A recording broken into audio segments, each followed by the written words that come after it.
2022 is the start of our TDC VCB meeting. If we could please stand for the Pledge of Allegiance. Pledge of Allegiance to the flag of the United States of America and to the republic for which it stands, one nation, under God, indivisible, with liberty and justice for all. Great, thank you. Please be seated. At this time, we'll ask the clerk to do roll call, please. How are you? Here. Mayor Holly Smith. Here. Fran Meyer. Here. Councilwoman Darla Baum. Present. Holly Gasparilla. Here. Rob Wells. Here. Bill Wachulis. Here. Brian Kramer. Here. Councilman Larry Fiesel. Here. Councilman Mike Gibson. Here. Councilman Jim Adderall. Here. Pamela Cronin, Tony Lockey, and Councilwoman Gloria Tate are excused. We do have a quorum. Great, thank you. At this time, we ask for approval of the February 10th, 2022 TDC minutes. Second. We have a motion and we have a second. Any discussion? Any public comment on the minutes? Any objection? Objection, motion is carried. At this time, we ask for public comment from anyone from the public who wish to address the council at this time. Public comment this time. Okay, we'll move on to the municipalities to be heard. Any municipalities in the audience this morning that's not represented here this morning would like to be heard this morning? Yeah, Jennifer. Good. Come on up.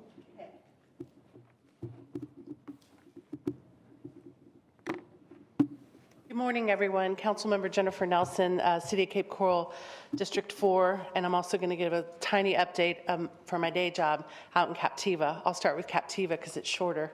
The CEPD right now is managing putting up our new ropes and poles along the beach to protect our dune plantings.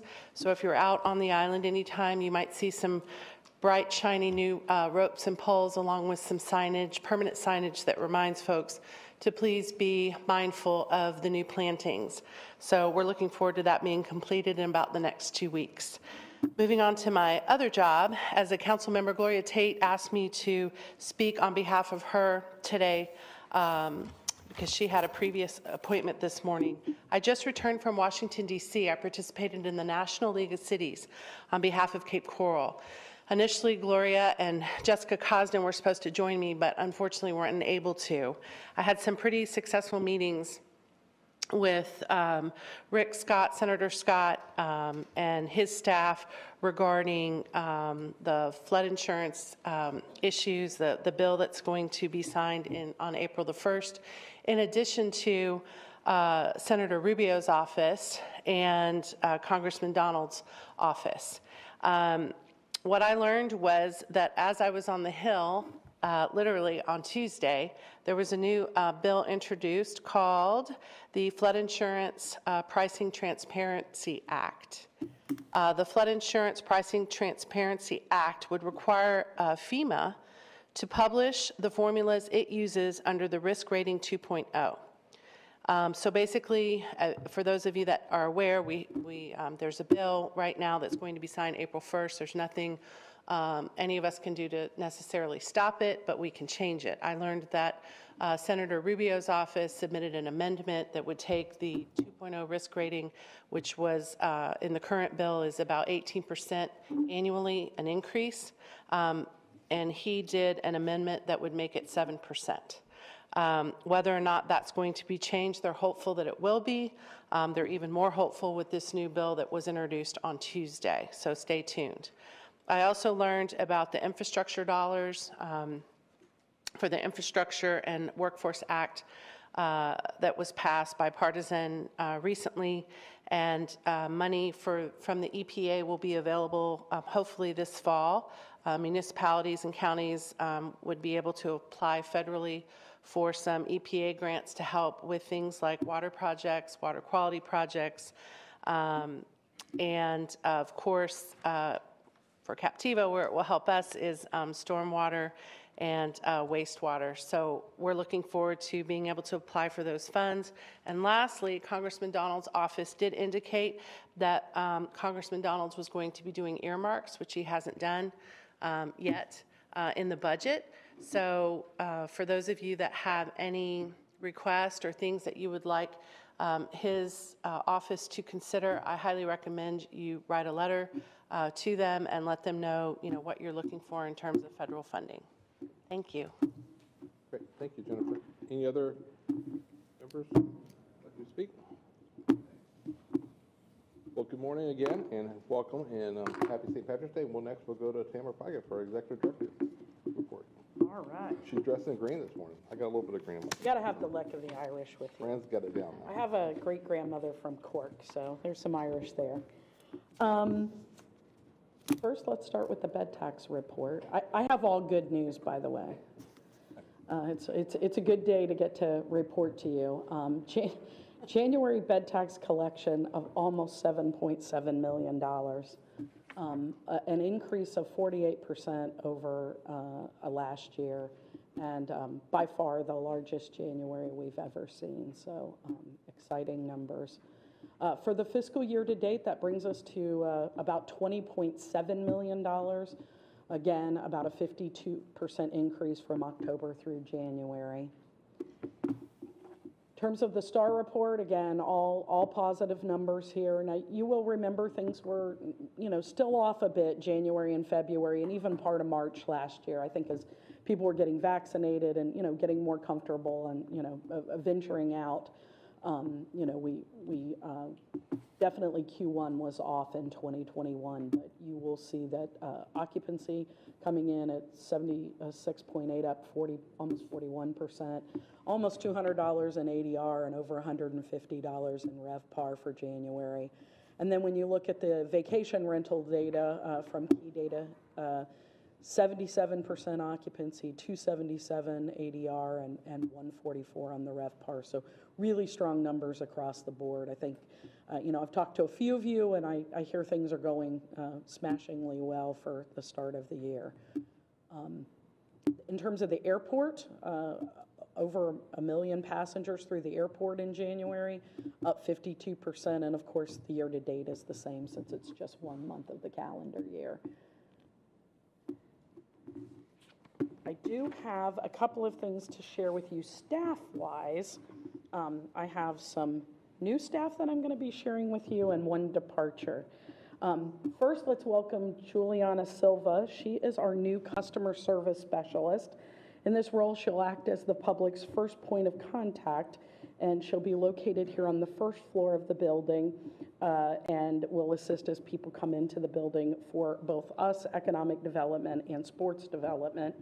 Many of you may remember Juliana. She's standing in the back of the room because she was our guest first intern back in 2017. She's a graduate of FGCU's Resort and Hospitality Management program.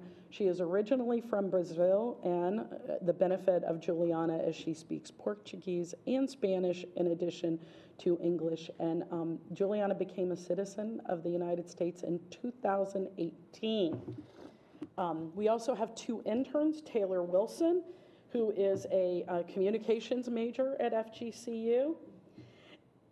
She's a native of Lee County, born and raised in North Fort Myers, a graduate of North Fort Myers High School. Her favorite restaurant is Nice Guys Pizza. I'm kind of there with you. That's a really good choice.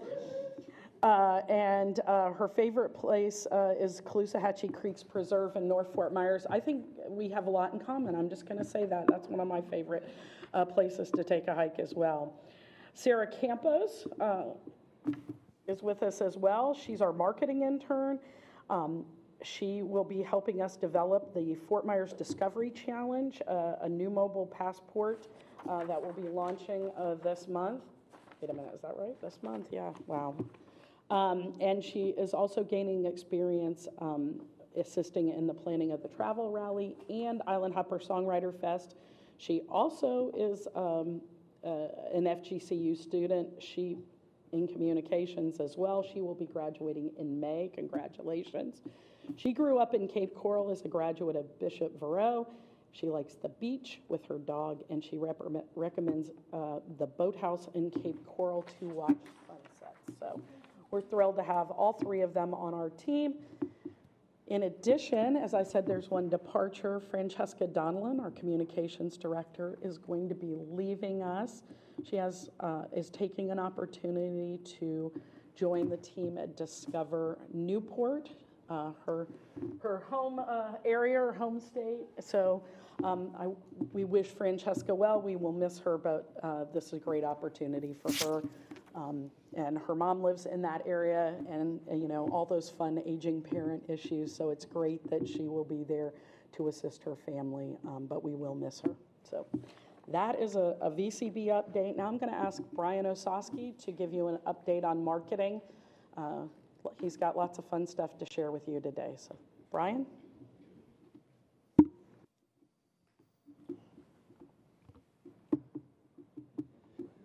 Good morning, Mr. Commissioner, Ms. Brady, members of council. For the record, my name is Brian Osowski. I'm the marketing director for the Lee County Visitor and Convention Bureau. We'll be providing this morning's marketing update. So as most of you know, on January 10th, we Fort Myers, islands, beaches, and neighborhoods, alongside a new brand campaign that we call It's a Good Day. Today I wanted to share with you some of the highlights from that launch.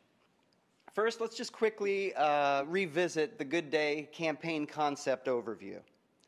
Under sunny skies, in the right place with the right people, having a good day every day just feels natural.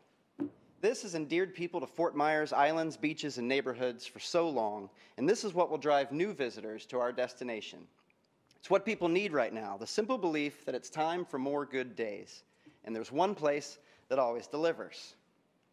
So I wanted to kick things off with a couple examples of our Good Day print ads, just to remind everyone about that experiential vibe that we're going for. And here's some more support for that vibe. Our image selects from our June 2021 production shoot, our mood board, if you will. And here's a selection of images from the October production shoot. Now, from that photography, we created a lot of new consumer digital banners. This represents all sizes for just one version of those banners that we call Family Beach. Here you see all four versions: Family Beach, Family Active, Couples Kayaking, and Couples Old Florida.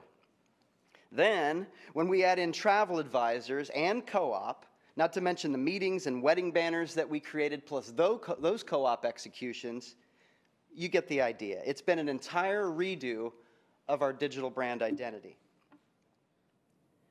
Additionally, we produced 2 brand new TV spots, which really helps us take ownership of what good really means. Now, I'm going to apologize in advance for the audio quality in the room throughout my presentation today, but we'll share those spots with you now. Take a look. So, good meeting this morning? Yeah, it was good. Good to hear.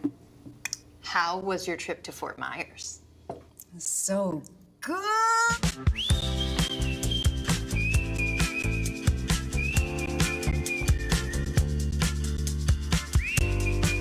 Go where good really means good. Fort Myers, islands, beaches, and neighborhoods. Good. I want good. A little bit of a humorous approach for us, something a little different. And here's the family's version. Hey, Tom. Good weekend? That was good. You? Yeah. Good. Oh, welcome back, Joyce. How was Fort Myers? It was good.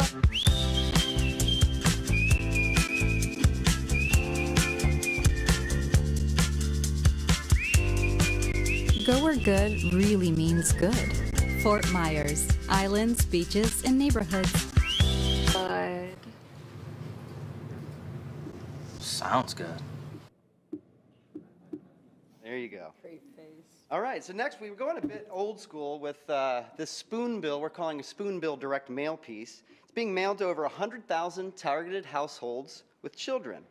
Now in this piece, we introduce some of the wildlife that can be found in our destination, but the real star of the show here is the roseate spoonbill paper craft. It can be easily removed and assembled with help from an instructional video that was created in our MMGY content studio. Now, MMGY, of course, our agency of record. Take a look.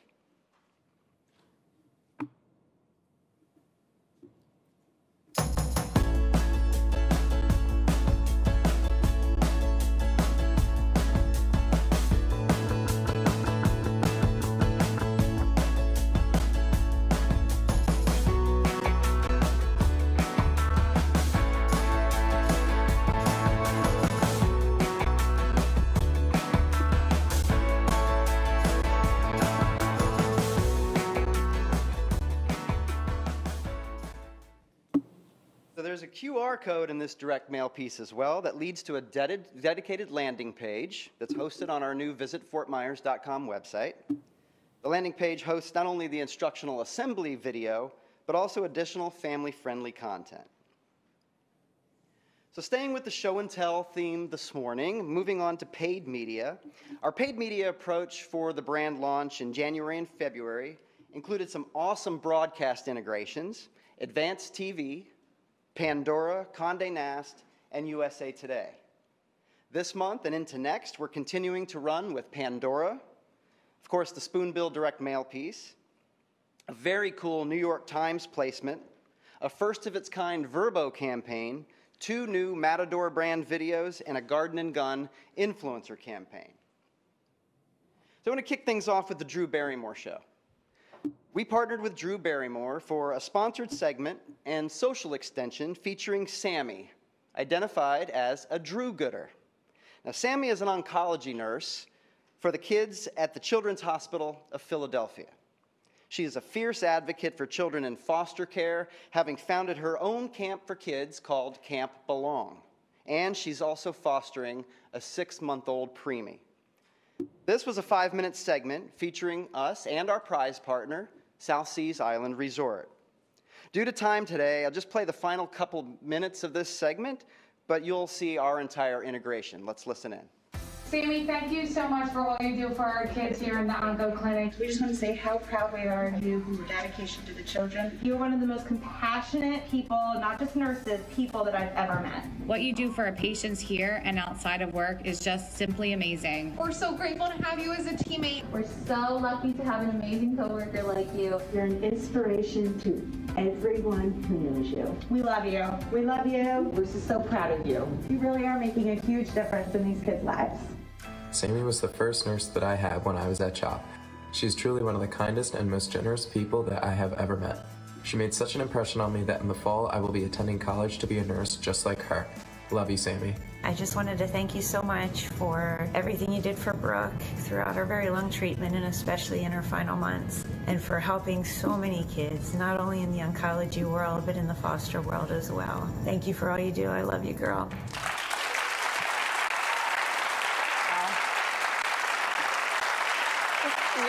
You're such a complete inspiration, and I just want to thank you for everything that you do. Truly, I admire you more than words could ever convey. I wanted in some way to get involved.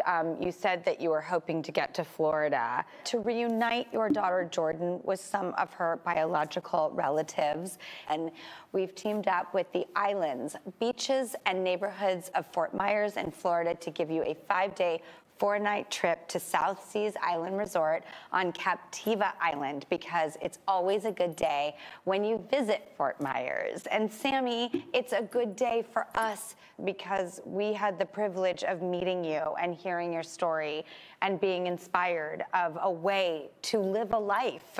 You are extraordinary. Thank you so much. I really appreciate that. Thank you. We'll be talking. We'll be right back. I'm serious. We got additional visibility on their social channels, on their YouTube channel, and on the Drew Barrymore website. Fantastic partnership with Drew Barrymore. So keeping with TV, we also worked with local broadcast affiliates at TV stations in key spring and summer markets to share with their viewers how to have a good day in Fort Myers. Some of those markets include New York, Boston, Miami, Minneapolis, Chicago, and in today's example, Detroit. Now, these were all custom segments featuring destination footage, and a few of them with interviews with our own communications manager extraordinaire Miriam Dotson. These generated a combined 17.5 million impressions, and I wanted to share with you the first minute and a half of the Detroit segment. Take a look. Many people are ready to escape to somewhere warm and sunny, and our sponsor, the islands, beaches, and neighborhoods of Fort Myers, has a lot to offer. So much that any day can be a good day when you are there. To learn more about how you can get the most out of your sunny getaway, Dotson, Communication Manager with the Destinations Tourism Office. And that scene behind you is so beautiful, Miriam. I don't even know what to do with myself. It's so gorgeous. Thank you for being with us this morning. Thank you for having me. It's a beautiful day right now, I have to say. It's a good day. I can see that. I can see that. So where in Florida is Fort Myers, and how can people get there? Well, and actually right now I'm at the Luminary Hotel in downtown Fort Myers, to be precise. The area itself is in the southwest portion of the state, so it's almost directly across from Fort Lauderdale if you were to go from coast to coast, but lots to offer on this side of the state. All right, so what makes it so special?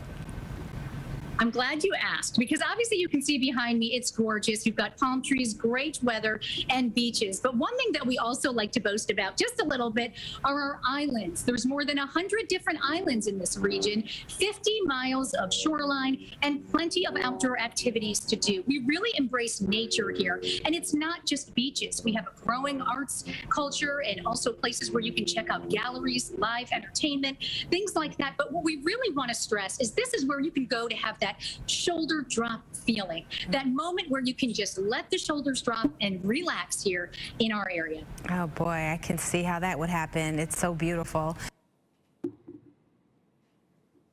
So we were able to move Miriam around to various locations. I think we went to the Marriott, and we went out to Diamond Head, and of course the Luminary in that example.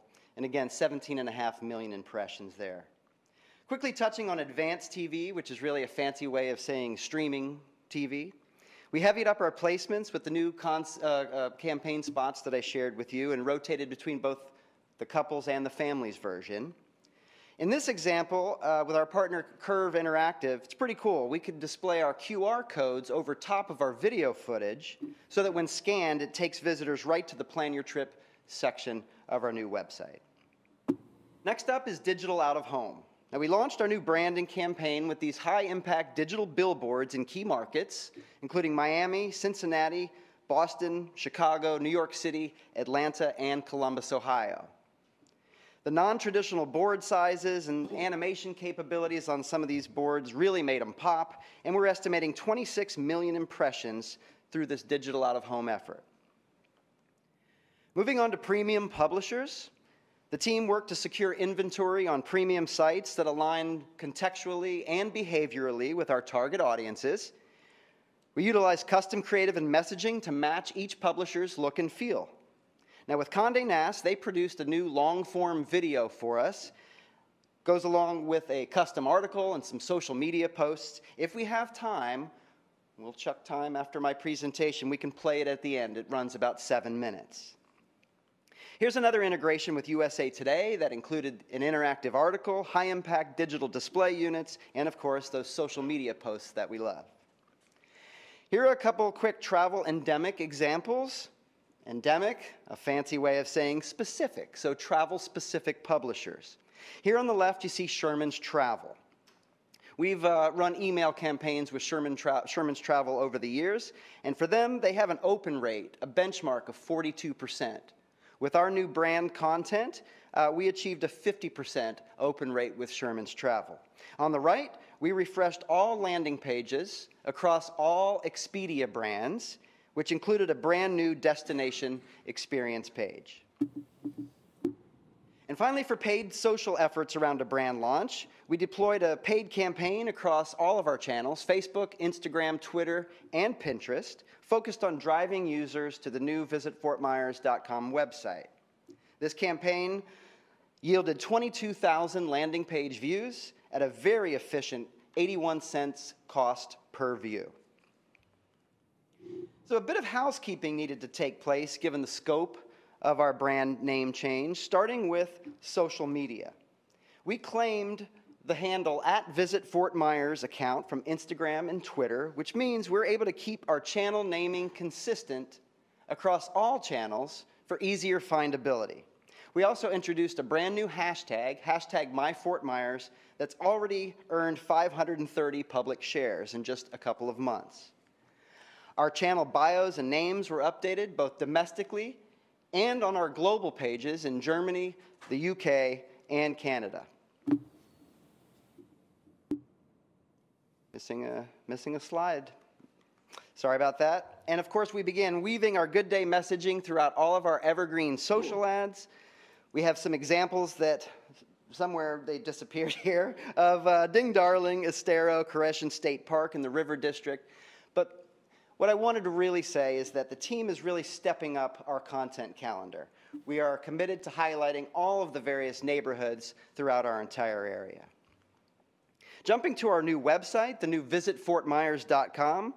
Here you can see some homepage snips showing inspiring and inviting imagery, showcasing the destination with user-generated content, and encouraging social sharing on the new hashtag MyFortMyers.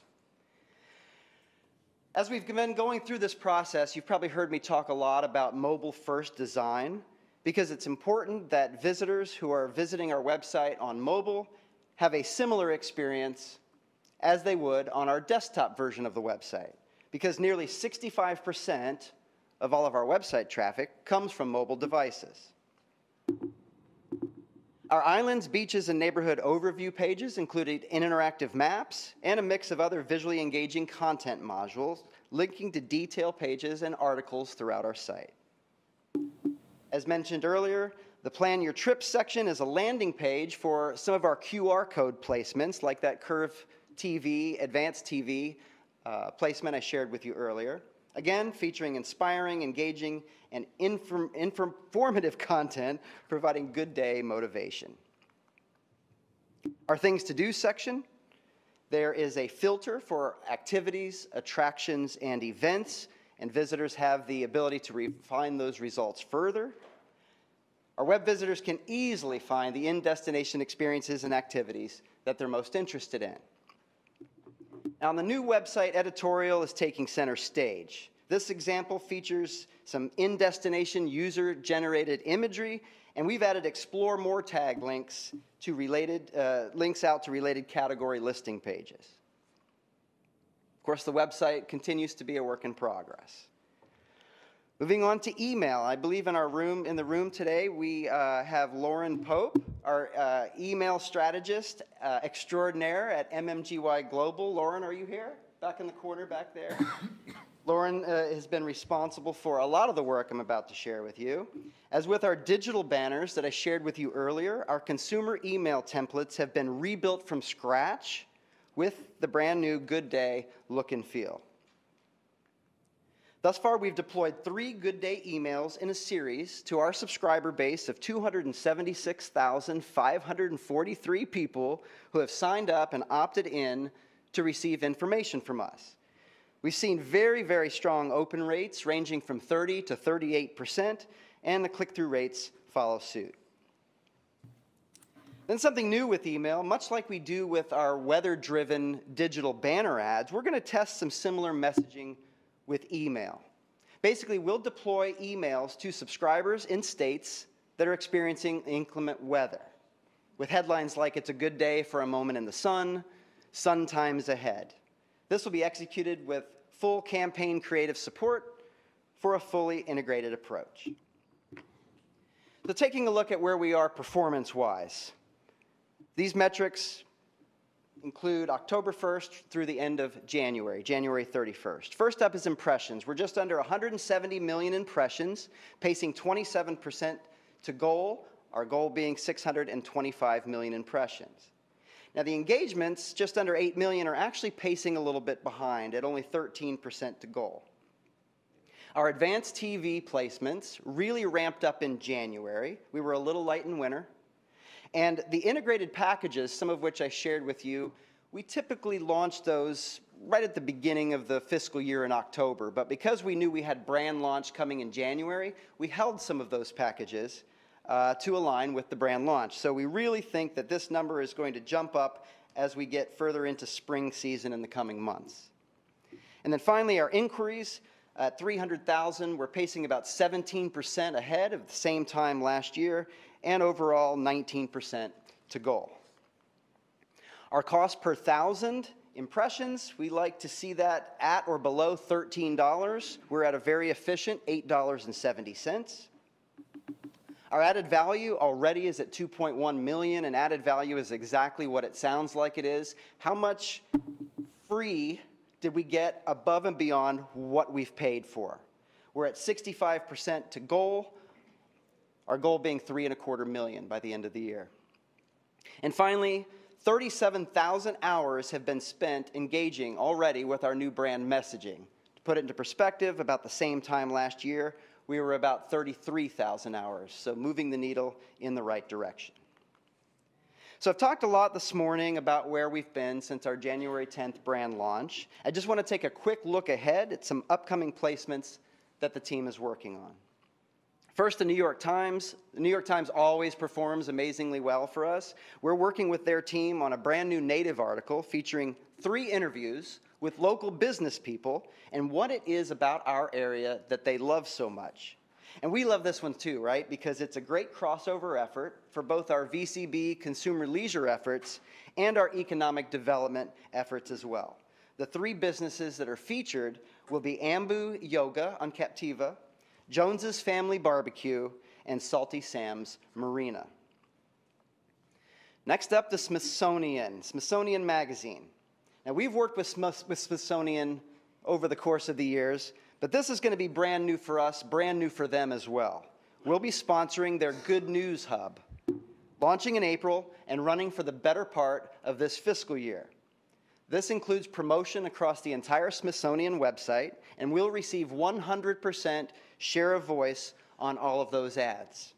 Then in July, a custom Good News article will be written about our destination that will also live within this Good Day Hub.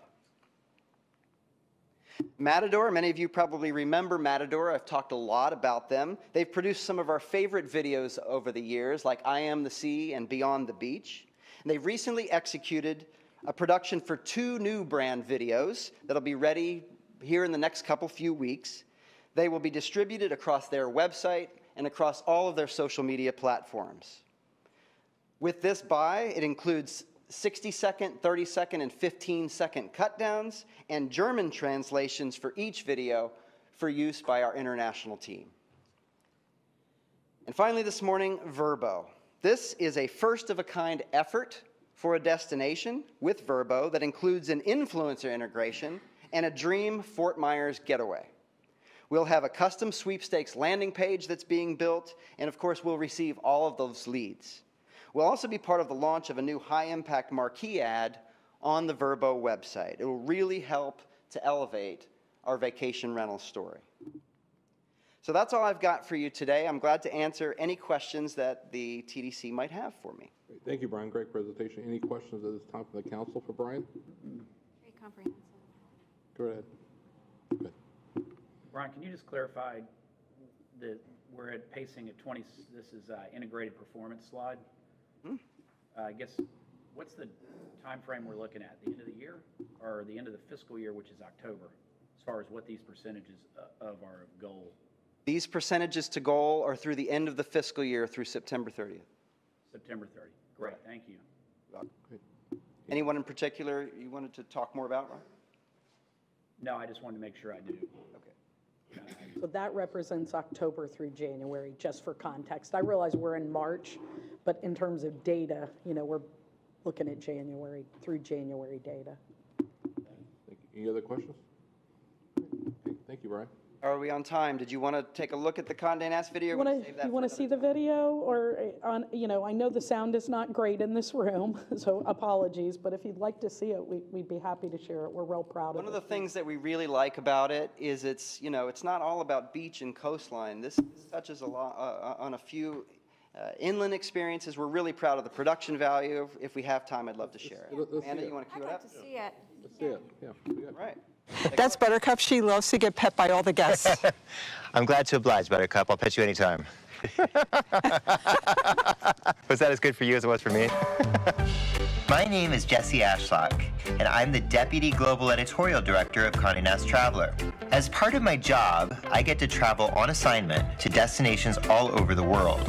Whenever I go somewhere new by myself, I'm approaching it first as a journalist and editor, but in the back of my mind, I'm also thinking of it as a dress rehearsal for future vacations with my family. On this trip, I'm going to explore the islands, beaches, and neighborhoods of Fort Myers.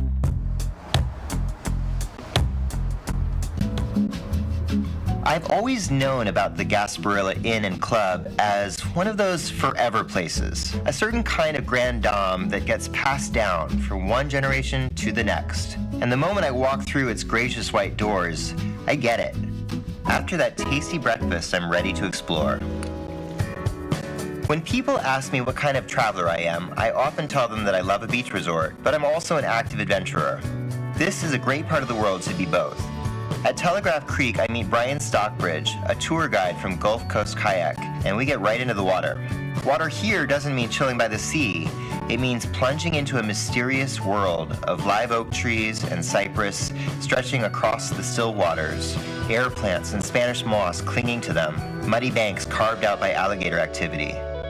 We could take this tributary directly into the Caloosahatchee River, which then connects us to Fort Myers, Cape Coral, and we could actually paddle to the Gulf. All the way? Yeah, we could paddle to the Gulf from here, yep. And that's one great thing about kayaking or getting on the water without a motor. I mean, we're really not causing any harm, are we? No fumes coming out of our kayak. And it also just allows you to engage with your surroundings in a way that you wouldn't otherwise be able to. People are attracted to the beaches, so that's usually what gets them here, but it opens a lot of eyes when they come to maybe not as popular spots that are maybe more natural. You know, they realize just the natural beauty of Florida. Yeah. I mean, this Telegraph Creek here, this is about as natural as it gets. After kayaking, I head over to Rosie Tomorrow's Heritage Farm. For the past 8 years, Rose Odell King, a French Culinary Institute trained chef, and her husband Gary have run this 101-acre property, serving the produce and meat they raise at their wonderful on-site restaurant. What's so significant about the kind of animals that we raise here, they're all heritage breeds and they're all endangered, meaning that if we don't do something about keeping their genetics, we're going to lose them. It's more than just about the restaurant, it's about a kind of a responsibility to conservation that's motivating you here. It's a no-waste farm, a full circle. We have to keep this movement going, and that's what it is. It's a movement. What's got these ducks in such a tizzy? So it's sunset. Oh. They're gonna put themselves right to bed. Gosh, I wish my kids were so well behaved when it came to bedtime. Yeah. This is where guests can stroll around and see what's in season and see what they're going to have inside. Yeah. I'm curious, how often does the menu change? Almost every day. And how do you design it? Based on the bounty of the farm. I'm sure this is like asking you to choose your favorite child, but is there a favorite dish on the menu? I have a couple. I love watching people eat. This is our risotto dish. Some of these tomatoes are from the garden and all the herbs are from our garden too. And of course the flowers are edible. We need to eat here more often. Yeah, this isn't a bad place. I'm going to leave that for you because that is the red wattle. It's something that should be experienced. Yeah. Take that plate. It's a hard plate to It's all split anyway. yours. Yeah, exactly. Yeah, it's a hard thing to split. I'd like to claim it. Rosie was like, this is the pig we're gonna raise.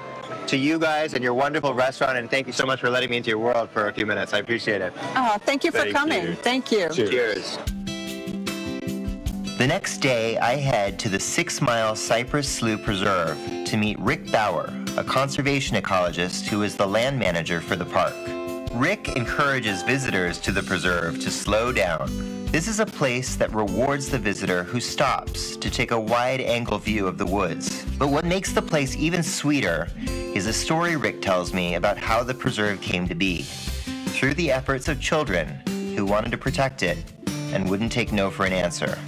The slough used to be owned by a bunch of private landowners back in the early 1970s. And there was a group of school children called the Monday Group. And they heard that the slough was due to be logged again. So they went to the streets, went door to door, and gathered a bunch of signatures and actually raised awareness for this issue. Voters elected to tax themselves in order to raise the money to purchase this land.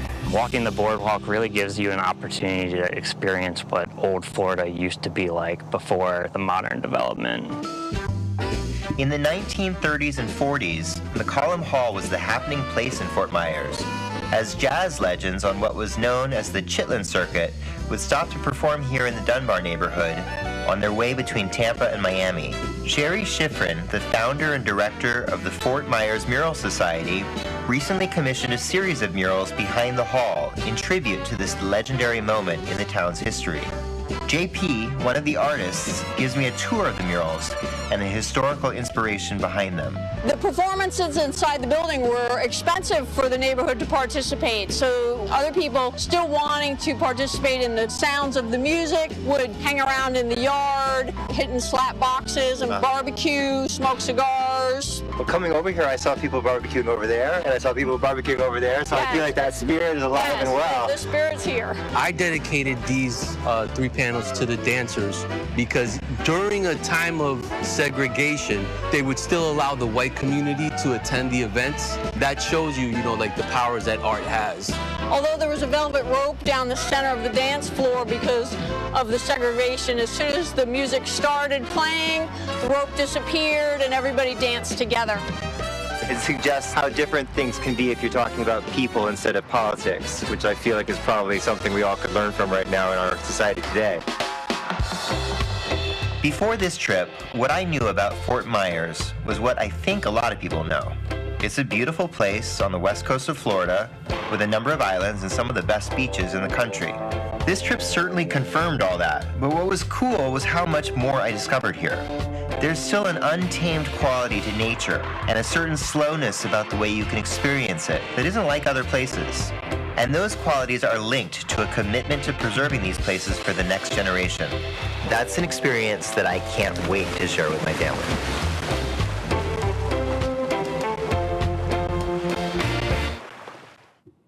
Great, thank you for showing that. Thanks for giving me the time to share that with you Well this morning. done. Any questions, any more comments or anything? Okay, great, thank you, Brian. Thank you. We sure live in a beautiful place. That just confirms it, doesn't it? Now I'd like to ask Philip to come up and give us a overview of the fourth quarter and a little bit of a summary of calendar year 2021. Philip, thank you so much. Good morning, everyone. Philip Downs of St. Germain Research. We'll share just a few snippets from fourth quarter and look a little more deeply into 2021. I arrived in town Tuesday, and one of the first things I saw was a Frank Sinatra impersonator.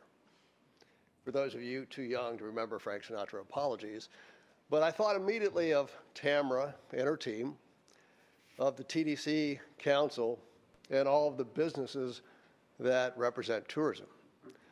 For 2021, it was a very good year.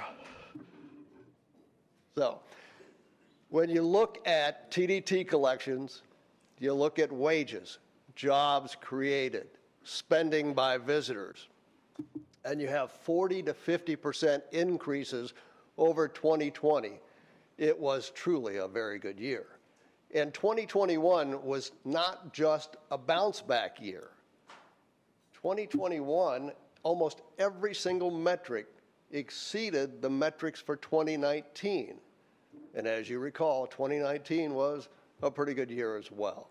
So let's look at the numbers. And as you're accustomed, we look at the visitation through the visitor's eyes, starting with the pre-visit all the way to the economic impact. The data that you see here for the annual basis is based on almost 3,800 interviews, most of those face-to-face with visitors to our area. If you look along the bottom here, we're comparing 2021 data to 2020. Occupancy up 20%, ADR up 10%, RevPAR up 32%. That's terrific. Now, when you compare RevPAR to 2019, it's still up 21%. 21% over 2019, which was a terrific year. And we're looking at fourth quarter here.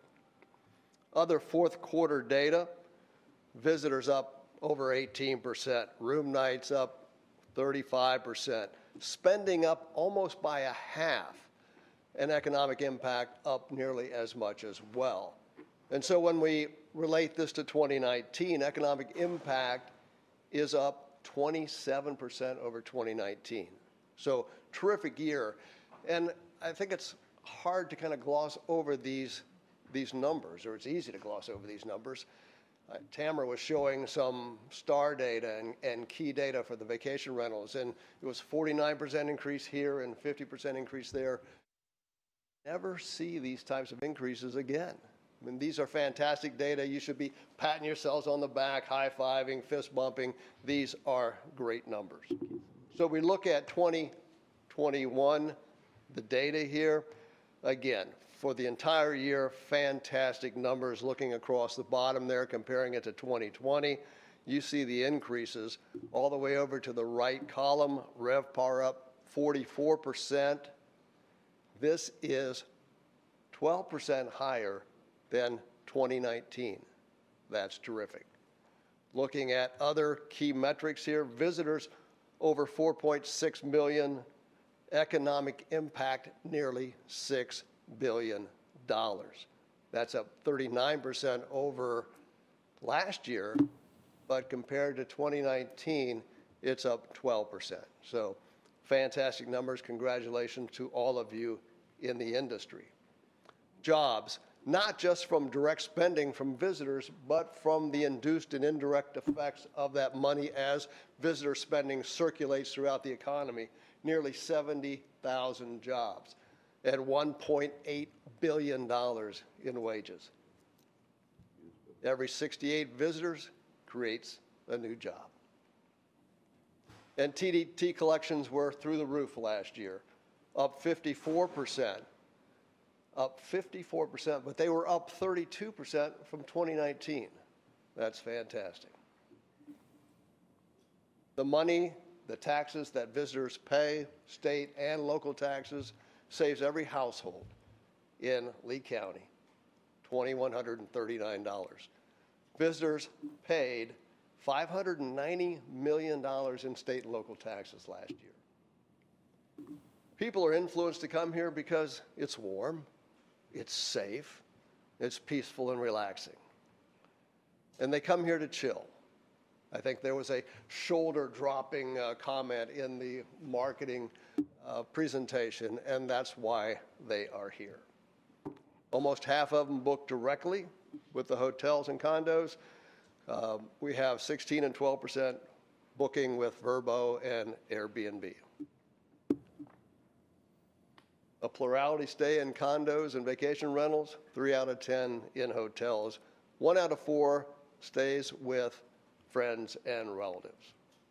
Over 3/4 of our 2021 visitors flew here, and 62% of all visitors, or 82% of the visitors who flew in, came through RSW. And I was in RSW on Tuesday. It was packed. Business is good.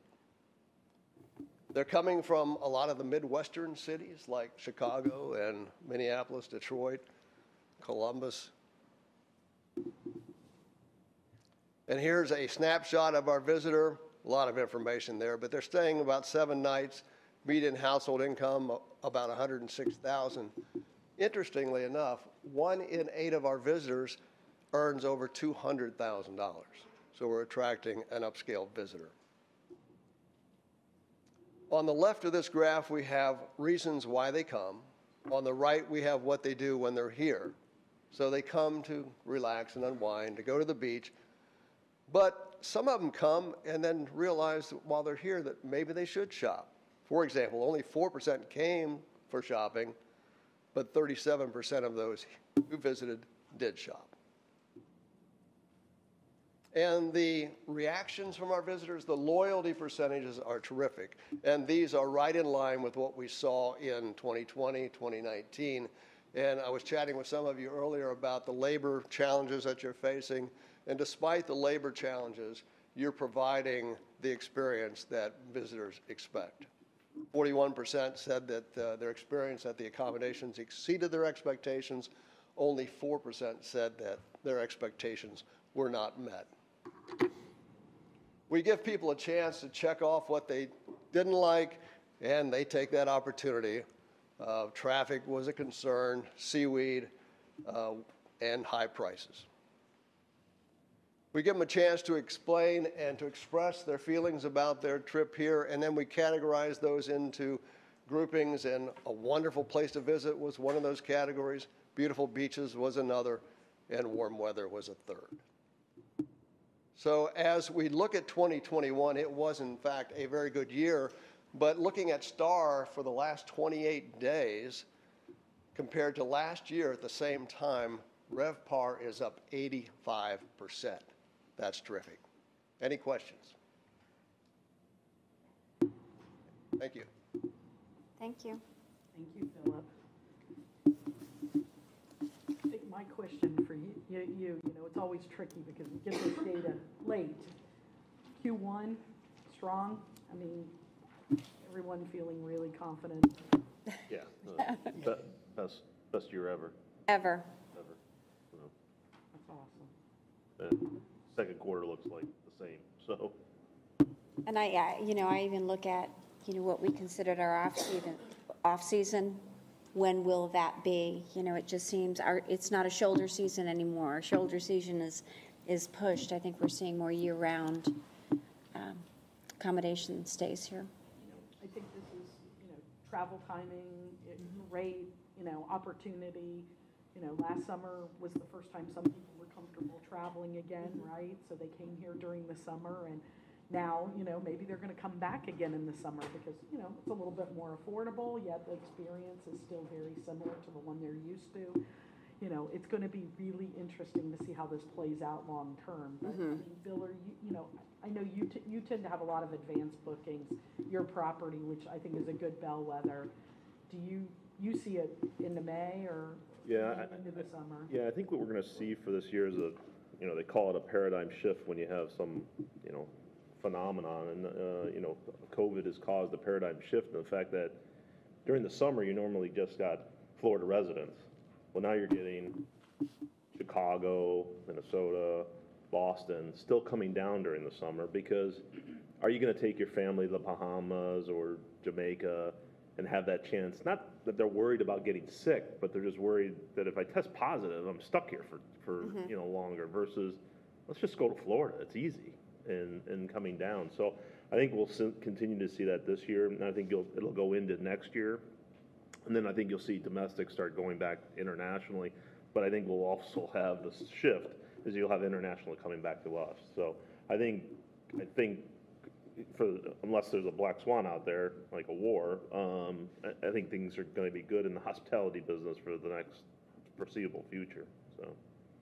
And, you know, as a reminder, you know, the whole reason the VCB exists, the reason you guys agreed to tax yourself and do this effort is to take out that seasonality, right? So long term, this was the goal, you know, and it's something we've been, you know, continuing to work on, trying to build shoulder and off-season tourism. And, you know, we know everybody wants to be here now when it's not snowing here and it is snowing there, or it's not cold here and it is cold there, although it could be a little cooler just between us. Isn't it March? I think we have a 90-degree day coming up in March. Great for the visitors, but for those of us who enjoy the winter, we're not getting much of one. But, you know, you know, just really proud to see not only have we been able to build that shoulder, you know, Fran, I can't imagine what it was like to be sitting at this table, you know, back in those early days when we were trying to build off-season tourism and you saw that just dip like this. And now it's, yeah, it trickles off, of course, but, you know, a lot stronger performance. I don't think you'll see the occupancy drop off. I think that'll continue to be the same. ADR will obviously go down, but I think occupancy now will go all the way till, you know, August, September when the kids go back to school, which is amazing. Are you getting more, I mean, for us, in our types of properties, now we have inland properties in the Cape and in Fort Myers, but we're seeing still a lot more last-minute bookings than we used to, you know, in the past few years. So, you know, I'm going to say probably 30 to 40% of our bookings might be, you know, within a week, or even if in the economy segment, certainly in just a few days. But big shift on that compared to seasons before where we might have already been booked in December for January, February, March. Right. A little bit different on the beach. We're seeing it more further bookings further out. You know, like July 4th, we're already 90% occupied for July 4th. I mean, it's just, I mean, numbers that you don't see typically, but people, I think, are getting accustomed that they need to make their reservations further out. Otherwise, I'm not going to get in. You know, same thing we're seeing in restaurants. I mean, it's, but, you know, for the beach, our beach properties, it's, I think, further out that we're seeing, but we are getting the last minute reservations too, so. Yeah, and we see, certainly on Sanibel and Captiva, I know they're booking the same way. I was talking more inland properties, but yours is a different type of clientele as well. Yeah, so. where if you don't book in advance, you're just not getting in. Mm-hmm. Yeah. Good problem to have. Yeah. Mayor Smith, in terms of the data we're seeing, across the board for the destination, and, we're tagging ads and seeing bookings, we're seeing some elongation in the bookings, from the beginning of the pandemic, of course, everything was, right up against it. People were making decisions absolutely at the last minute. But Brian, when we went through our data with the team we're working on, we've been having planning meetings all week. They were seeing elongating in the bookings. So, we feel really strongly that that's going to continue. I don't want to say a more normal pattern, because what's normal anymore? As you say, I think there is a paradigm shift, but you're seeing some extended bookings now that where it wasn't before. And I think it's a combination of a lot of stuff. Anybody here got a chance to go to the market trends last night? They talked about from the real estate market about why is people coming to Florida. There's three things: warmth, water, and way of life. And you're starting to see that with vacationers too. And of course, they come here on vacation, they start moving here even faster. So I think we're going to continue to see that for the next couple of years with everything going up north. So thank you, Fran. Commissioner, can we hear a little bit about our baseball season? I see Jeff's in the back over there. Yeah, I was actually going to ask that. Impact. Yeah, I was going to ask about that during the council item, and also I was going to ask Ben to give us an update real quick, some new flights to the airport. So, yeah. Are we done? Tamara, are you done with this? my report is done, sir. Okay, good. Real quick, Ben, if Ben's here for a minute, and I could ask Ben to give us a short update. I know we got some new flights this month coming in, nonstop flights, and Ben, give us an update real quick at the airport. Vegas, baby. Yeah. Yeah, so. Hotel conventions starting up to get out. Ben, you're here. I hate to see you sit there and not have to say anything, but, you got a lot of good news to tell us about. Mr. Chair, members of the council, for the record, Ben Siegel with the airport. Yeah, it's been, we're at the peak of the peak, of course, in March. And the first thing I would like to just mention is, if you remember remind all your guest experience team members, arrive early. Remind your guests to get early. Perfect example is just this past Saturday. We had a rough day at the airport. When that weather pushed through, it caused a lot of delays, and obviously it's just a busy travel day. And so we had some very long lines, and a very packed terminal. So it was crazy. In terms of some of the new service that we have going on, Breeze Airways, if you hadn't seen the announcement, Breeze Airways will be starting a new service. Breeze Airways is kind of a neat airline. If you're familiar with JetBlue, the founder of JetBlue, David Neeleman, started Breeze Airways. He's kind of a rock star in the airline industry in terms of what he does. He's he's a man that is very capable of raising a lot of capital. So when he starts an airline, it's the real deal. He'll be flying A220s, which are a little smaller than the A320s, and E175s.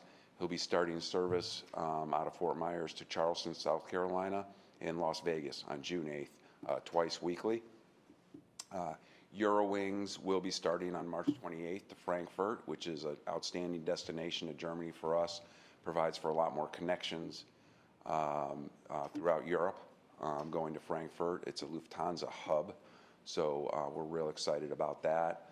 Alaska Airlines will continue their Seattle service year-round, we've learned, so we're real excited about that as well.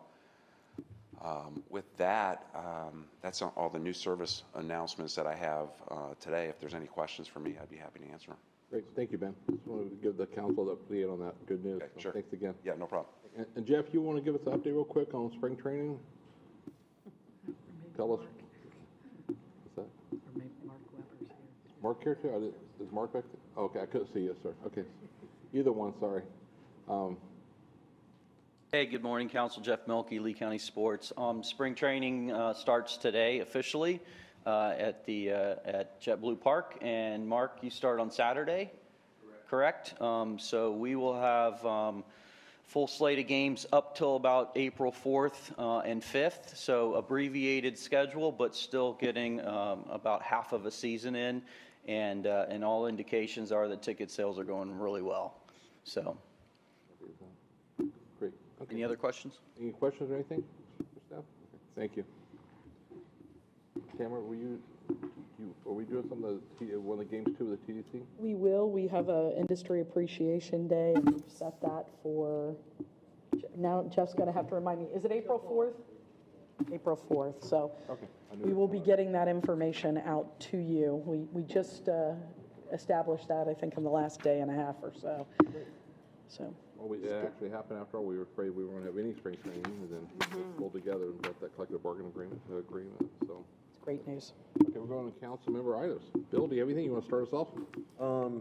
Pink Shell, we're come August, we start a $7 million renovation in our units, so we'll be doing bathrooms and kitchens. So, you know, always fun when your season is continued into the summer. So never a good time to renovate, but we'll juggle. So. Good for you. Great. Yep. Colleen, do you have anything?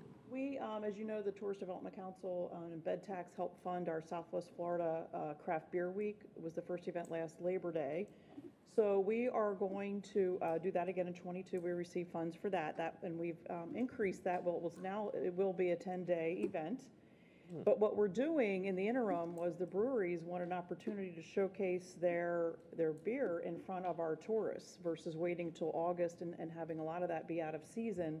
So we've created a halfway to Southwest Florida Craft Beer Week, and that is on April 1st. We are working with the Alliance for the Arts, and we'll take their green market side, so it's outside. And it immediately follows a cornhole tournament. We kind of put both on the same day, so we weren't that crazy. So you have an opportunity to do both, but if you have an interest in craft beer, but this is a way for us to promote that same event in April that we would be celebrating starting on August 27th all the way through Labor Day weekend. So just kind of a fun thing. We've got live music. We've got 8 breweries so far that have already committed, some local food trucks and things like that. The cornhole boards will probably stay. We'll have some fun with that. But it's a great space, and it's an opportunity to still hit some of those people that may go home and maybe come back. So we have some opportunity there. But if you want information, it's either on the fortmyers.org or we have SWFL Craft Beer Week is also a website that we've created. And this is all because of some of the funds that we've received from marketing.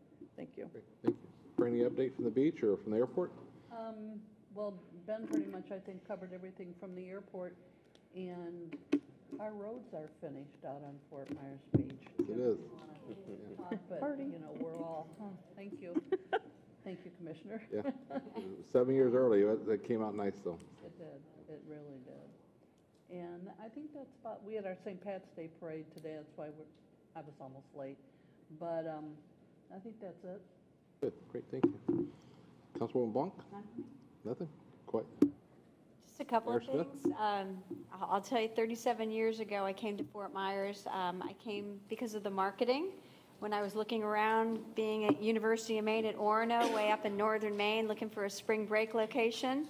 At that time, we didn't have any social media or anything, but we did have AAA and TripTix, and I looked around and found that Fort Myers' average temperatures was 74 degrees. That's what brought me here. So the marketing worked then, marketing work now. Met my husband down there, and here we are. Just wanted to say to Francesca, thank you. You know, you're going to be really missed, and thanks for always having your smiling face and everything you did to better our community. So really appreciate the work that you did, and good luck with where you're headed next. And you know where we are. So She'll be back. Really appreciate it. And also wanted to welcome the new council members that are sitting at the table today. You know, excited to have you here and be a part of the process. Learn, be a part. Welcome. That's all I have. Thank you. Brian? A couple of things. So Florida Restaurant Lodging Association is hosting their next event on March 28th. It's going to be a legislative reception, and we're going to have Senator Pasadomo, as well as FRLA's Government Relations VP, Samantha Paget, that will be speaking at the event. It's from 5 to 7 on March 28th at the Hyatt, Coconut Point. And then FGCU, we are still planning our Wanderlust event. That's a fundraiser for the hotel school at FGCU. We're in really good position this year. We're going to be also honoring President Martin, who's going to be retiring from the university at the end of the year. So it's a nice way to say goodbye to him and come out and bid on some really great vacation packages that you can buy at this event as a fundraiser for all the students. We set a goal of pre-selling up to $125,000 worth of tickets in advance. We're currently at $98,000, and we still have a month and a half to go, and individual tickets are just being released now. So please come. It's going to be a well-attended event. It's at the Ritz-Carlton at the beach in the Ritz-Carlton Ballroom, so it's going to be a pretty nice event this year. So come on down. You can get tickets either through FGCU School of Hospitality's website, or you can reach out to me directly, and I'll be more than happy to connect you with a way to get tickets to the event. And then we just finished a guest room renovation, so Bill, good luck. Yes. With all the delays that you're going to get on all the furniture and everything else that's got to come in. But we just completed a $16 million renovation of all of our guest rooms at the resort. Just finished it up last week, so we're excited to roll that out. And we also are very excited. U.S. News and World Report puts out their best hotels in the United States as voted on by their readers and through reviews. And when they put out their best hotels in the United States, they give out different badges. So a gold badge goes to the top 10% of all hotels in the U.S., and then a silver badge to the next 30%, and then you just get listed. And we were recognized as a gold badge winner, as a top 10% in the United States. Congratulations. So we're excited about that. Great job. That's all I have today. Thank you. Great, thank you. All good news. Councilman, any Good comments? morning. My name is Jim Adderhold. I'm from Fort Myers Beach. I wanted to thank the TDC and the Lee County Commissioners for the creation of these ex officio spots. It's a great way to get involved. I wanted to thank Tamara for a very good orientation on Tuesday. She took a good couple hours to walk me through the process. And since Fran mentioned it, I think it's worth saying that this Estero Boulevard renovation that the Lee County Commissioners have led for a number of years will be complete, and there'll be a ribbon cutting just in, I think, a week or so. We're going to be a beautiful ceremony, so I think it's an $88 million infusion. It's not just a renovation. It's literally the road that goes through our island and our main thoroughfare, main artery. We have, not only is it renovated and repaved, but we have sidewalks where we never had sidewalks before. We have bike lanes where we never had bike lanes before. It really has transformed our island. It's spectacular. So thank you, Mr. Commissioner, and your colleagues. And also, I think now that that's done, they're going to be working on the South Bridge, which is an amazing project in and of itself, with increased room for pedestrians and bikes, and just the island is transforming, and it's great, and a great deal due to the Lee County Commissioner's investment in our Fort Myers Beach. So thank you for that. Thank you. Council? Yeah, I'd like to say thank you for inviting me to be on this council. A year ago today, actually, I took oath of office at the Village of Estero to be on the council. I was appointed liaison to the Horizon Council, and then through Cecil's request, I became a member of this council. Last week, I had my orientation and walked in, and Tamara's got this book. Yeah. This thick. Sorry. And it's been quite a ride for this past year, an introduction to all that goes on to make a community function and run the way it does. My wife and I were chatting last evening. It was 57 years ago that we were introduced to this part of the state of Florida. I came down to work in the initial construction at Marco Island. We fell in love with the area. How many years ago was that? Well, that was 1965. Okay, well. Well, I don't know if that's 57, however many years. My arithmetic without an adding machine. You came down 41 then, you didn't come down 75. Pardon me? You came down US 41 too, you didn't come down 75. A two-lane road, by the way. Okay. Part of it is still the same road, it just got made wider. But it's just been interesting to see the change of this part of the state over that many years.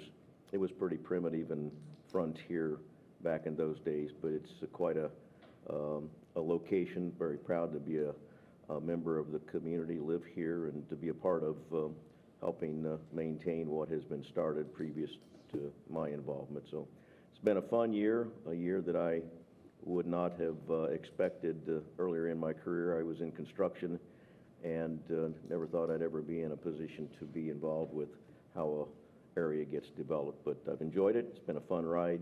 I look forward to what the future holds for us. Well, thank you for your service, and thank you for helping Marco Island. It's just a little history, so you know, up until 1957, Marco Island was part of Lee County, like Boca Grant is. So up until 1957, when the state gave it back to Collier County, it was part of originally Lee County. So glad we don't have that. It'd be a lot of service out there, but yeah, so Collier County has Marco Island now, but yeah, that's a little history. Right after you came there, they had just changed that. That's why they were able to develop Marco Island more in the 60s. Huh? Yeah, there was only one road to get out there that was going through Goodland, and the bridge that later burned. Right. The Jolly Bridge was not there, so it got to be a challenge just to get to the island. Saw in the video earlier with Gasparilla Inn, we still have Marco Island. We're not going to give that up, so that's still Lee County. So Charlotte County is not going to get Boca Grant, so thank you. Mike? Yeah, I just wanted to say thanks for having me back again. I enjoyed it the last time I was on the board, and happy to be here. Great, thank you again. Any comments or anything before we adjourn? I can say one more thing. I forgot to mention that. You know, the business that you do on the beach, a lot of transient business that comes in, and people that you're trying to attract through marketing and messaging and everything else, incredibly important for the area. We also, a significant portion of our business that we do is group business at our hotel. And I just want to let everybody know totally that group business is back with a vengeance. We're doing a lot of groups that are coming. We're getting our doors knocked down by groups that want to come back and meet. And that's a critical component of everything, too, because these groups will come in, 400, 500 people that'll come in and stay a week that may not necessarily ordinarily choose this place to come on vacation. But once they come, because the group tells them they have to come, they discover it, and then they become loyal vacationers later on down the road. So just for everybody's information, group business is back. It's back really strong. We find ourselves now just turning groups away. Oh, yeah. Well, I will just speak for the VCB, trying to tie down our annual meeting in November, and we will be at the Hyatt because, you know, there were not very many days on the calendar at any of our venues to identify for that meeting, and, you know, we're happy to be there. We haven't been there in a few years with that meeting, so it's great to get back, but I see the challenge from a user standpoint. It's hard to find the space, but you know, we're as you know, we worked very diligently during the pandemic, as did your sales team, to keep our contacts and keep those things going even when people weren't comfortable doing it. So it's great to hear that it's roaring back. And honestly, our largest hotels are complete, you know, have that component built into them. So it's a big, important part of our success. Our last biggest group that just checked out now is thoracic surgeons. So if that gives you any indication of people and they're concerned about travel, you have surgeons that are all coming to meet, 400, 500 of them at a time. They're coming. So awesome. I think I was talking to somebody in the physicians group, and they were saying they're up like 45% more traveling to Florida this year compared to other states and stuff. So, so it's just, you know, it's what's happening right now in the world. So. One more thing. Yes, Tamara, go ahead. In your packet is the email from Dana Young indicating Visit Florida was reauthorized through 2028. Great news. Also, because she put it in there, I put in there the votes on that legislation. So I think it's just a good idea to take a look at that. I'll say it that way. And you know, I think, you know, as a community, as an industry, we have a lot of responsibility to make sure those who represent us understand what this industry does. And I strongly encourage you to continue to have those conversations with those who represent us. It's not surprising that it's been a challenge the last 4 or 5 years. So, thank you. Thank you. Okay, great. We'll be adjourned. Thank you.